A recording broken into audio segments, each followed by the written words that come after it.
नमस्कार, मैं हूं अवधेश कुमार। नई दिल्ली में संसद भवन के पास स्थित कॉन्स्टिट्यूशन क्लब ऑफ इंडिया एक क्लब है। वह उसके अंदरूनी चुनाव इतना बड़ा विषय बन जाएगा और हमारे देश के स्वनामधन्य पत्रकार, बुद्धिजीवी, एक्टिविस्ट, पता नहीं क्या क्या कुछ नेता उसको मोदी सरकार और अमित शाह के पराजय में तब्दील कर देंगे।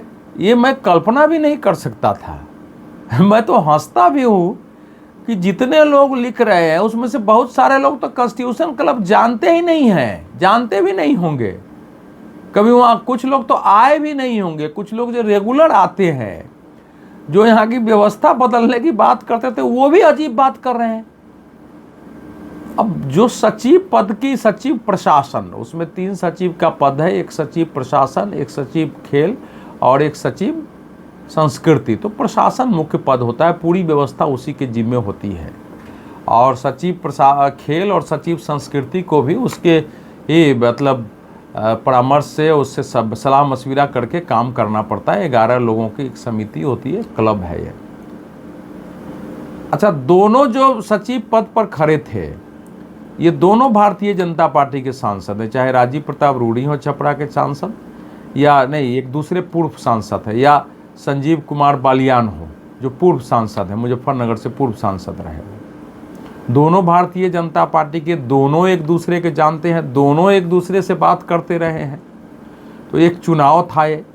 हैरत की बात तो ये है कि राहुल गांधी जी और बाकी सब भारतीय जनता पार्टी से इतना नफरत करते हैं और उनके खिलाफ क्या क्या बोलते रहते हैं। सोनिया गांधी जी और मल्लिकार्जुन खड़गे जी वोट डालने आए तो सोनिया जी ने रूडी जी को कह दिया कि don't worry, we are with you, हम आपके साथ हैं। मतलब आप सोचिए कि इस चुनाव को लड़ने के लिए या तो राजीव प्रताप रूडी जी ने ये फैलाया है। अगर ये फैलाया है तो इसका पता लगाना पड़ेगा। मुझे जानकारी नहीं है कि किसने ये फैला दिया कि अमित शाह जी ने, गृह मंत्री अमित शाह जी ने और रूडी के विरुद्ध में संजीव कुमार बालियान को खड़ा कर दिया है। अब आप बताइए, मैं आपसे पूछ रहा हूं, जिसके पास पैसे भर की भी बुद्धि होगी, पैसे भर की मैं कह रहा हूं, क्या रूडी को कॉन्स्टिट्यूशन क्लब जैसे एक क्लब की संस्था से, जो कि चुनाव पर जीत के जाता है सचिव पद पर, नहीं खड़ा होने के लिए 1 मिनट का भी समय लगेगा गृह मंत्री अमित शाह को या प्रधानमंत्री नरेंद्र मोदी को? वो उनके सांसद कहेंगे आपको खड़ा नहीं होना है, वो खड़ा नहीं होंगे। ये तो बहुत साधारण सी बात है। लेकिन सच्चाई यही है कि एक लोकतांत्रिकता के तहत कि हमारे ही दोनों सांसद लड़ रहे हैं, तो कोई भी जीतेगा तो कॉन्स्टिट्यूशन क्लब पर यही लोग रहेगा। बल्कि मोदी जी जब से प्रधानमंत्री बने हैं तो मुझे ध्यान नहीं है कॉन्स्टिट्यूशन क्लब कभी आए हैं, मैंने कभी देखा नहीं है, ना कोई फोटो है। अमित शाह जी कभी आए हों किसी कार्यक्रम में बोलने तो हो सकता है, लेकिन मेरे सामने तो मैंने उनको भी कॉन्स्टिट्यूशन क्लब में बोलते आते हुए अपने समय जब से, क्योंकि मैं जब जो लोग मुझे जानते हैं खासकर राजधानी दिल्ली में आकर मिलते हैं, तो जब दिल्ली में हम लोग आए थे तभी से ये हम लोगों की जगह रही है। अब तो वो आम आदमी के हाथ से वो जगह छीन गई है जिसकी हम लड़ाई लड़ रहे थे। तो एक अजीब माहौल बना जा रहा है, गुजरातियों का दौर खत्म हो गया। अभी क्या चल रहा है कि एक क्लब का चुनाव है, जीतने वाले सचिव के पद पर वो भारतीय जनता पार्टी के है, जो एक मैनेजमेंट में आए वो भी टीडीपी के सांसद हैं, एक भारतीय जनता पार्टी के ही पूर्व सांसद है, और अजीब प्रकार से वातावरण बनाया जा रहा है। कुछ समझ में ही नहीं आ रहा। भाई तो सामान्य सा है, सभी पार्टी के लोग आ रहे थे। अब कुछ लोगों ने मेरे भी फेसबुक पोस्ट पर कुछ लिख दिया है।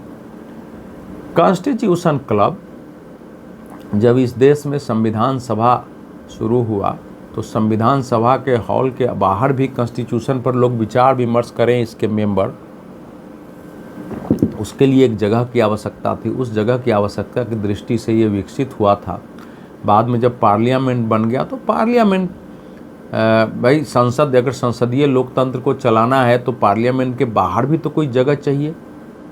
क्योंकि पार्लियामेंट में तो पार्लियामेंटेरियन ही हो सकते हैं, पूर्व पार्लियामेंटेरियन है, कुछ पत्रकार हो सकते हैं, कुछ अच्छे सोशल एक्टिविस्ट हो सकते हैं, सामाजिक कार्यकर्ता हो सकते हैं, उनके साथ बैठ के इंटरेक्शन हो, उसके लिए जगह चाहिए। बीच में किसी विषय पर गोष्ठी बुलानी है, हमको सेमिनार करके किसी विषय के निष्कर्ष पर पहुंचना है, कोई ऐसी बैठक करनी है, तो उसके लिए एक जगह चाहिए। तो एक क्लब के रूप में इसका विकास हुआ, साधारण इसका भवन रहा, कार्यक्रम खूब होते रहे और इसका किराया इतना कम होता था कि किसी एमपी के नाम पर या जो भी मेंबर होते हैं, सांसद और पूर्व सांसद, पहले कुछ पत्रकारों को, कुछ एक्टिविस्टों को मिलता था, अब वो सब परंपरा बहुत पहले से समाप्त हो चुकी है। तो किसी ने अगर रिकमेंड किया इनको हॉल दे दो, या फ़ोन कर दिया, तो वही जमा कर देते थे, 500, 700, 1000। अंतिम मुझे याद है 2004 में जो हमने एक कार्यक्रम किया था, तो स्पीकर हॉल जिसका सबसे किराया तो 3200 रुपया लगा था। डिप्टी स्पीकर हॉल में मुझे ध्यान में है कि 2005 में एक कार्यक्रम 6 में किया था, शायद 6 में, तो 2800 रुपया लगा था सब लगाकर। आज 3 घंटे के लिए मिनिमम किराया आपको 25-30 हज़ार रुपया लगता है। आज तो लाख रुपया से कम होता, आप कार्यक्रम भी नहीं कर सकते हैं। अब रूडी जी 1999 में इसके सेक्रेटरी बने हैं, तब से मैं जो कुछ भी इसमें कहा गया कि विकास हुआ है, अब ये आम आदमी के हाथ से दूर हो गया।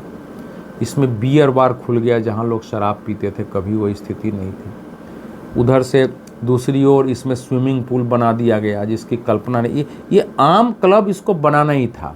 आप आएंगे तो कॉन्स्टिट्यूशन क्लब के बाहर एक पार्क है, मैदान था छोटा सा, जिसमें लोग बैठते थे, जिसमें बैठक होती थी, श्रद्धांजलि सभाएं होती थी। उसमें बड़े बड़े नेताओं को उसमें बैठ के आपस में बातचीत करते देखा है।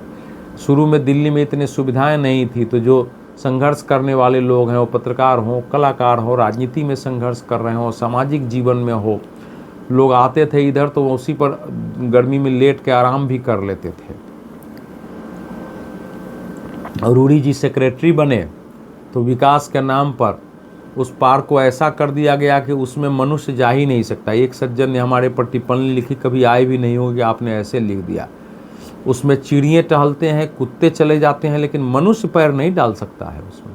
144 कुछ दिन तक लागू था। कई प्रकार के घास आ गए, उसकी ऊंचाई बढ़ा दी गई। अजीब ढंग से ये बदल चुका है। अब कुछ दिन पहले इसमें ओनली फॉर मेंबर्स जो है रास्ते में लगा दिए गए। कभी आज तक ऐसा लगा हुआ नहीं था कि ओनली फॉर मेंबर्स हो जाए, सभी के लिए वो स्थान था। पीछे एक जगह खाली थी, उसमें फिर कॉफ़ी होम जैसा एक खुल गया है। अब उसमें आजकल प्रेमी प्रेमिकाएं भी आकर के बैठते हैं, एक से एक लोग आते हैं कि आप भी। अब वो विचार विमर्श की जगह नहीं रही, बस हॉल किराए पर ले सकते हैं, कार्यक्रम कर सकते हैं। और मैं पिछले कम से कम 20-22 साल से तो देख रहा हूँ, कभी इसका निर्माण कार्य पूरा होता ही नहीं, कुछ न कुछ तोड़कर इसमें बनता ही रहता है हमेशा। अब इसमें स्पा हो गए हैं, महंगे सैलून हैं, इसमें जिम बन गए हैं, अब क्या क्या यहाँ नहीं है। ये सब इस क्लब की, या आम क्लब के लिए कल्पना थी। अब आप सोचें कि पार्लियामेंट के तरह एक विमर्श की जगह बनाना हो, उसमें ये सब चीज़ें खोल दी जाए, तो आपको कैसा लगेगा? जो लोग कह रहे हैं इसका विकास हुआ, जरा स्वयं सोचिए। मैंने इसी इशू को उठाया था कि इस क्लब को विचार और विमर्श के गरिमापूर्ण क्लब में वापस लाना जरूरी है, और इसमें जो कुछ भी बदलाव हुए हैं उस पर विचार किया जाना चाहिए। बहुत सारे ऐसे बदलाव हुए हैं जिसमें बहुत विस्फोटक बातें हो सकती है, और उस पर किसी का उस ओर जो है ध्यान भी नहीं है। नए सांसद आते हैं, कभी देखते नहीं, उनको सुविधा मिल जाती है। कुछ पुराने सांसद हैं तो आते हैं तो कहाँ बैठे, उनके लिए लाउंज खुल जाता है, उनके लिए लाउंज खुल जाता है, और लाउंज में बैठते हैं तो उनको लगता है, अब मान लीजिए उनका 1000-2000 का बिल हुआ, नहीं भी दिए तो काम चल गया, तो लगता है कि यही बहुत है। रेस्टोरेंट भी उसका इतना महंगा है कि आम आदमी उसमें बैठ भी नहीं सकता है। तो ये यहाँ की स्थिति, अगर ये लोगों को स्वीकार है तो बस ठीक है।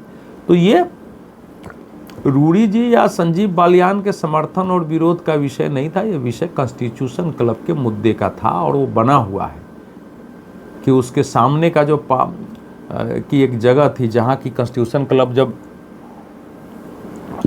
जब तोड़ करके रूडी जी के नेतृत्व में नए ढंग से बनना शुरू हुआ, तो उधर उसको खाली उसमें अस्थाई निर्माण हुआ, वो आज तक है, वो अस्थाई ही है आज तक, वो हटा ही नहीं है।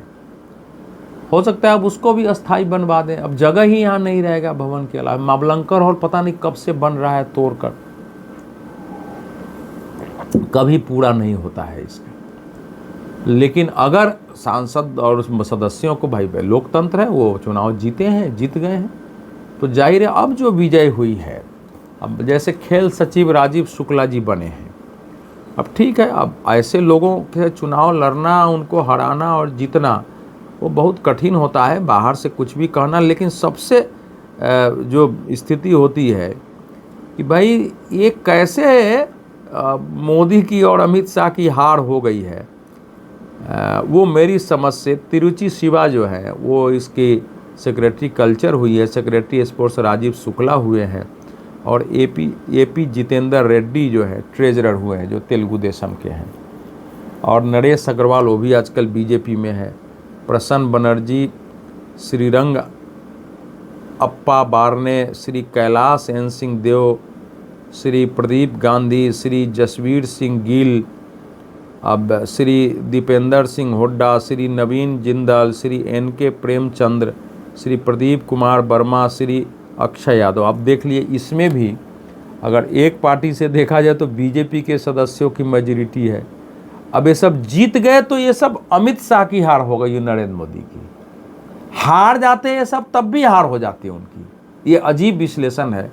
जितने लोग आपके पास सूचना पहुंचा रहे हैं, ज़्यादातर के पास कोई जानकारी नहीं है, या तो कुछ लोग पहले जो कहते थे कि ये तो 5 स्टार हो गया, इसको बदलना चाहिए, उनको मौका मिल गया कि भैया ये तो अब मोदी शाह हार गया इसलिए कुछ बोल दो, तो इसलिए लिख रहे हैं। लेकिन यह है कि एक छोटा सा क्लब है, ये क्लब उसी रूप में बने रहे। एक बड़ी लड़ाई है देश में, जो भी एक्टिविस्ट हैं, जो भी बुद्धिजीवी हैं, जो ज़मीन पर जो काम करते हैं, किसी क्षेत्र के एक्टिविस्ट हों, उन सबको ये आवाज़ उठानी चाहिए कि कॉन्स्टिट्यूशन क्लब को विमर्श की जगह रहने दिया जाए, और इसमें बियर बार या महंगा रेस्टोरेंट, महंगे spa, salon, gym, swimming pool, या उस प्रकार से जहाँ प्रेमी प्रेमिकाओं और डेटिंग की जगह में तब्दील हुआ जो कॉफ़ी होम है, ये सब यहाँ नहीं होना चाहिए। अब जो लोग जीते हैं उनका भी दायित्व तो बनता है, और इस आवाज़ को उठानी चाहिए। उससे किसी का लेना देना नहीं है, और जिनको वहाँ प्रवेश भी नहीं मिल सकता है, और जो बाहर से बोल रहे हैं कि हरा दिए हरा दिए हरा दिए, जरा रूडी जी से जाके पूछे कि क्या उनको अमित शाह की पराजय है, उनका सेक्रेटरी तो थे 1999 से सेक्रेटरी हैं, आप सोचिए। तो जो कुछ आपके पास पहुंच रहा है, कोई राष्ट्रीय चुनाव नहीं था, और न इसमें किसी का कोई दाव पर लगा हुआ था। हाँ,